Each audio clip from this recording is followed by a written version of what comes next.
Sebelum melanjutkan pembahasan kali ini, silakan klik tombol subscribe agar Anda tidak ketinggalan video terbaru dari channel ini. Assalamualaikum warahmatullahi ta'ala wabarakatuh. Salam sejahtera bagi saudaraku semuanya. Salam dari saya, Kisah Perang Alam. Di kesempatan kali ini kita akan kembali lagi untuk ngatur jiwa. Bagaimana tata caranya untuk mengatur hati dan pikirannya agar bisa nyawiji, menyatu dengan Sang Hyang Sejati, Gusti Allah Subhanahu wa Ta'ala. Di kesempatan kali ini kita akan bercerita sedikit mengenai kena kiriman santet setelah menjabat jadi manajer. Mungkin diri Anda menganggap bahwasanya cerita-cerita ini hanya bualan semata. Namun kenyataan yang ada di kota tercinta di daerah Kudus, itu ada salah satu klien saya yang mana saya belum bisa menyebutkan namanya. Ketika di sebuah perusahaan ternama di Kudus menjabat sebagai manajer karena baru 3 bulan, pastinya menjadikan kecemburuan sosial.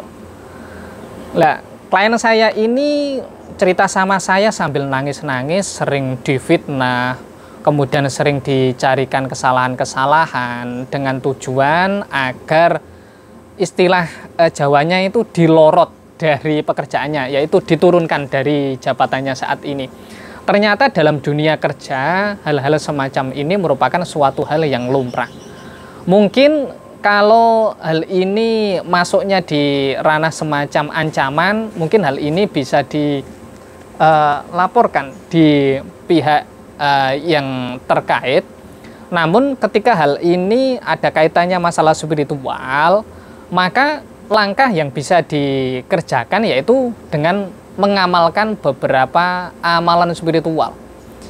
Mungkin diri Anda menganggap sepele akan hal ini, namun ketika diri Anda sudah diteror dengan adanya jin fasik yang senantiasa berada di rumah Anda, kemudian anak Anda ini sering melihat anak kecil berkeliaran, hal tersebut merupakan pertanda bahwasanya jin fasik sudah menguasai rumah Anda. Sebenarnya tata cara untuk menghilangkan kiriman jin fasik semacam ini sudah diajarkan oleh guru-guru kita. Ketika akan tidur, perbanyak membaca zikir-zikir yang diajarkan oleh guru kita. Bismillahilladzi la yadurru ma'asmihi syai'un fil ardi wala fis sama'i wa huwas samiul alim.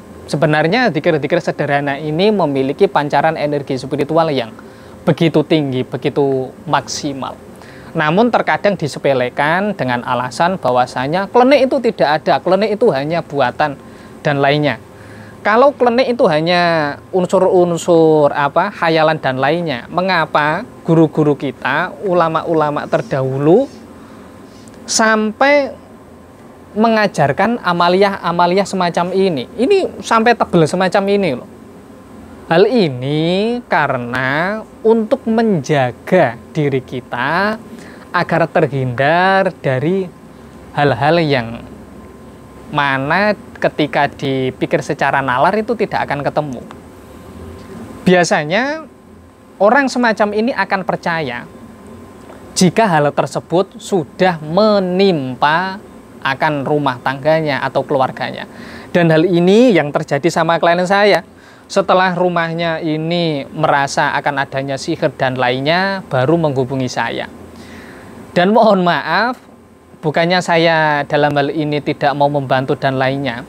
Ketika sihir sudah masuk ke dalam rumah, itu proses untuk membersihkannya itu cukup lama.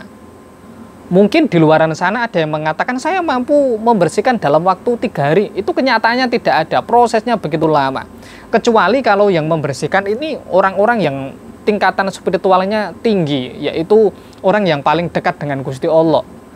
Dan beliau-beliau semacam ini sangat sulit sekali untuk ditemui. Maka dari hal tersebut, sebelum hal semacam ini terjadi, tidak seperti klien saya ini, keluarganya sudah bermasalah, anaknya sakit-sakitan, baru diusahakan, ya maka langkah yang dijalankan ya sabar. Memang prosesnya mungkin bisa sampai 1 tahun, 2 tahun baru bisa bersih secara maksimal. Dengan catatan, seisi rumah ini diajari lelaku dzikir, kemudian melakukan tingkat pendekatan yang begitu tinggi sama Gusti Allah, maka bisa semakin cepat. Maka dari hal tersebut, semoga kejadian yang menimpa klien saya ini tidak terjadi sama jenengan semuanya, dan diri Anda bisa membentengi dengan zikir-zikir sederhana yang diajarkan oleh guru-guru kita.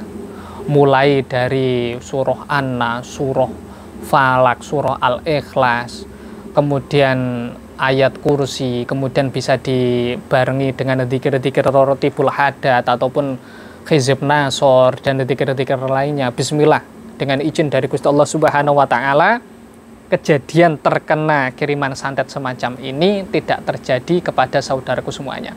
Kurang lebihnya saya mohon maaf. Wassalamualaikum warahmatullahi ta'ala wabarakatuh.